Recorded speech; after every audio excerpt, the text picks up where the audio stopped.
My little bee finger never stops pollinating. No, it doesn't. I got to keep up on this. I got to keep up on this every single morning. And it's not a job. Look at me giving you the finger. It's not a job at all. No, no, no, no, no. This is something I love doing.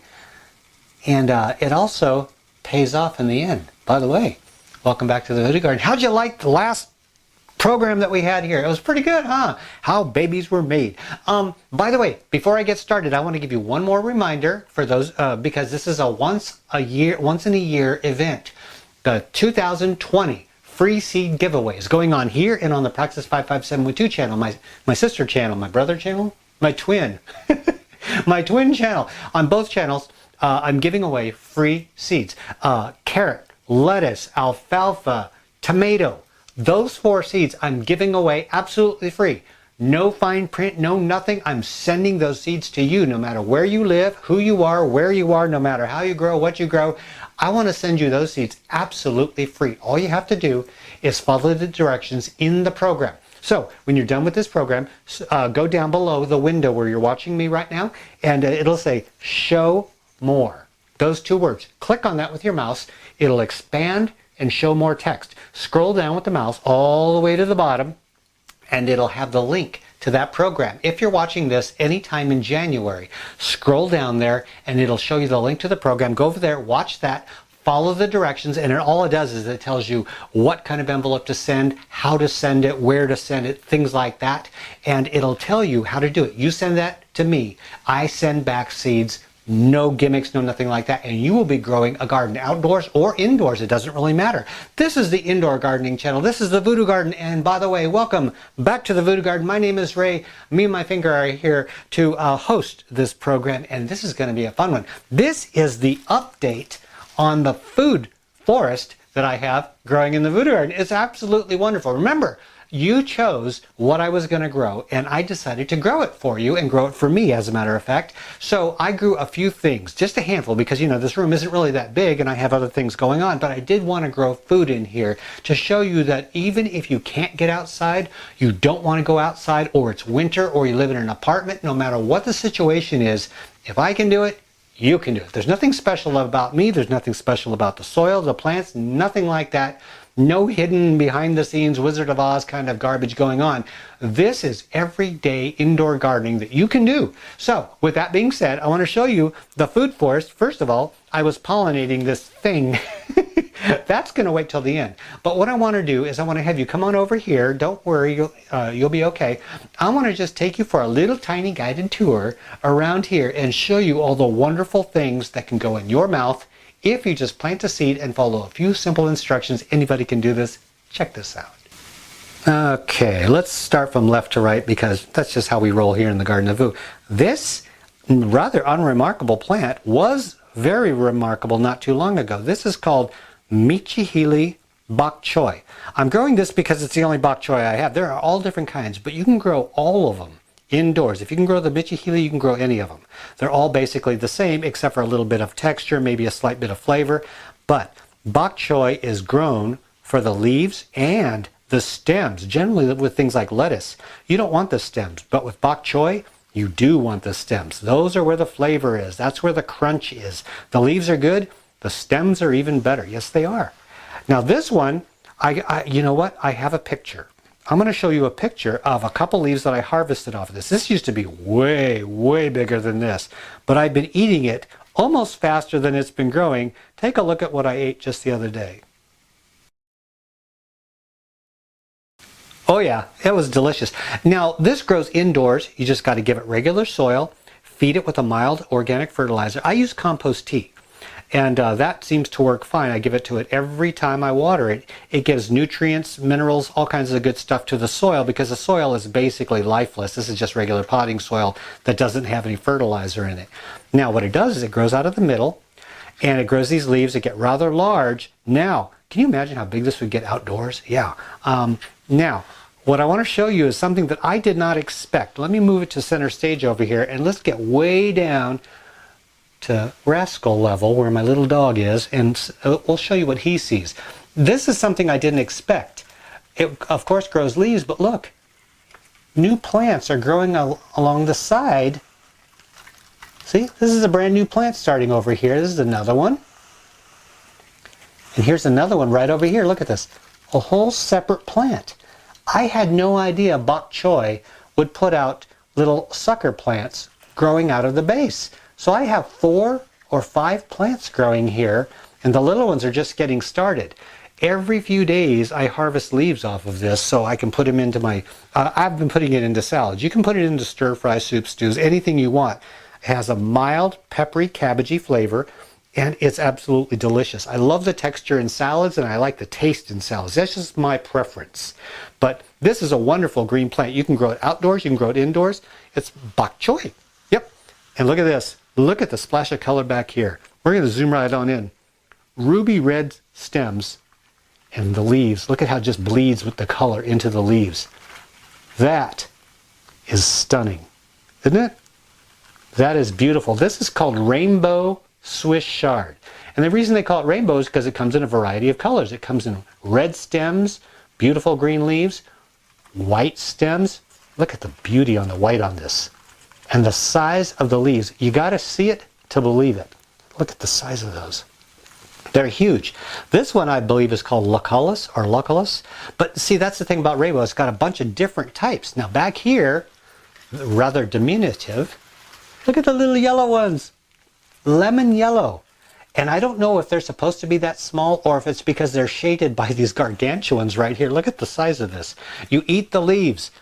Oh, it's wonderful. Swiss chard is great. I've been harvesting those as well. My salads have been epic lately. Now what I have to do, I could let this grow. And remember I grew lucullus in the garden last year, and it was huge. The stems were as big around as my arm. Yes, my wrist, the main stem. It was crazy. And if you don't believe me, go back there on the Praxis 55712 channel and you'll see it. You can't believe it unless you actually see it. This particular variety gets monstrous. That's also another variety that I have in the shop, but this is called the rainbow. That way you get everything in it. That way you have a little bit of color with the flavor. I believe the flavor is basically about the same. It's the color that makes this fun. And this has all been grown inside. They've never seen a speck of sunlight at all. I'm going to go to the right because this is something. Bring it out on center stage. Remember I showed the lettuce? I got to show you one last time before I harvest them. I've been harvesting lettuce off of this for weeks and weeks and weeks. Just a few seeds. This is called the gourmet mix lettuce. Yep, this is the one that I sell on Little Shop of Seeds, but this is also the one I'm giving away on the free seed giveaway. Yes, it is. Look at this. It has these, it looks like staghorn fern type leaves. Delicate, melts in your mouth. This is like a butterhead lettuce. Look at this one. This is one head. See, I plucked out the plants and gave them room to spread. If you grow them all clustered together, you're going to get like leaves coming up, and that's all well and good.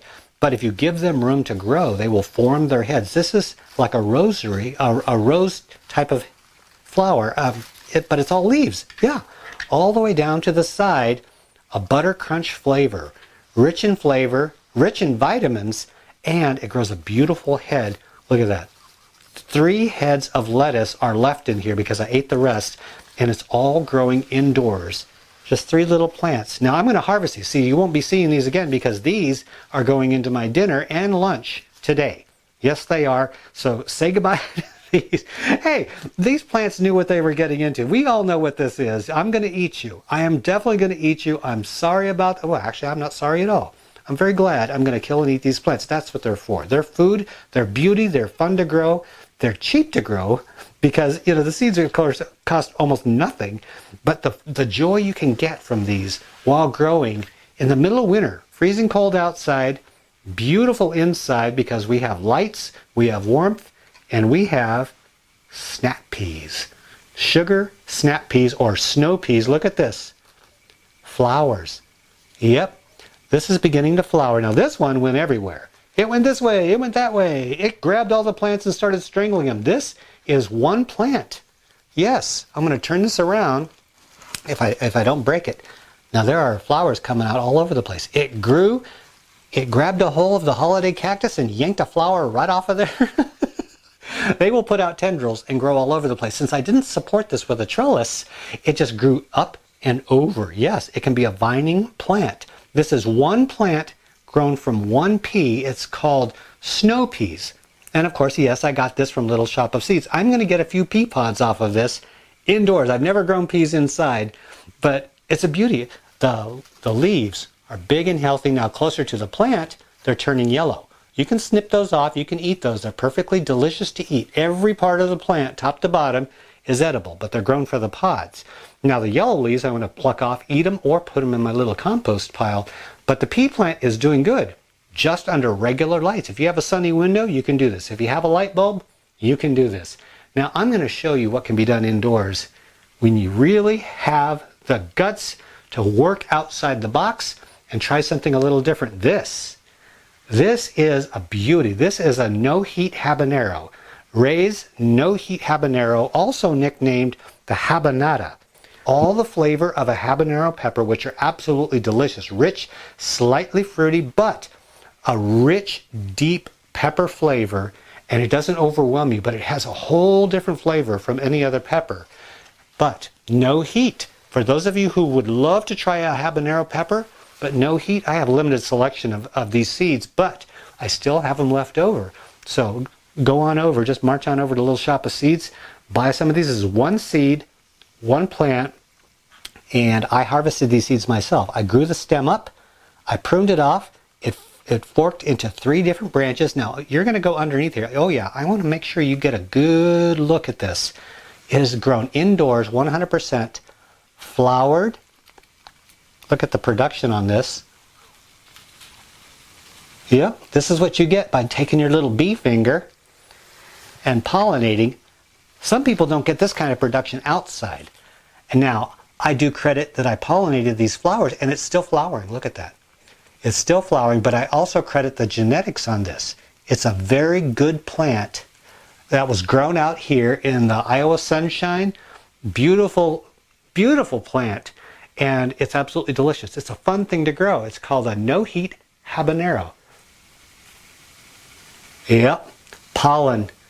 It has tassels, it's got pollen. Isn't this summer-like? It sure is. All this beautiful yellow pollen has been falling all over the place. But look at the stalk. It's kind of like one of those pictures where, what's missing in this picture? Look at the stalk, and those of you who know how corn grow, that pollen is supposed to fall down and land on the silks, which are the little long stringy things at the tip of the corn cob that's coming out of the plant. Yeah, right about now you're asking yourself, what corn cob? That's what I'm asking myself. That's what I'm asking this plant. For some reason, now, of course, this has everything to do with it growing indoors. This plant was not strong enough to put out a corn cob. It has to have a lot of energy to produce that. And let's face it, even though I can grow this indoors and it produces the leaves, the stalk, it looks absolutely beautiful, puts out the pollen, it did not have enough energy to grow a corn cob.